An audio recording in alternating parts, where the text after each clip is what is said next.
今天我们就用这台热板机来焊接一个尼龙加玻纤水阀。首先，我们工人师傅把下壳放到支具当中，再把上壳放到支具当中。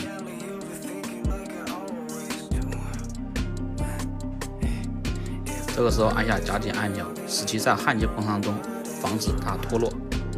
热板进来，到指定我们预先设定的位置，上下两个产品贴近热膜，开始慢慢融化。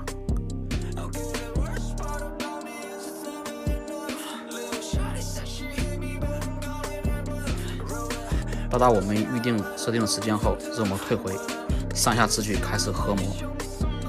通过我们事先设定好的一个固化时间，然后上下产品充分的融合到一起。现在我们来看一下我们预设的时间，正在一点的变化。这个时候已经差不多了，热膜打开，上下打开之后，我们将产品取出来，这个时候就把这个产品就焊接完成了。大家可以看效果。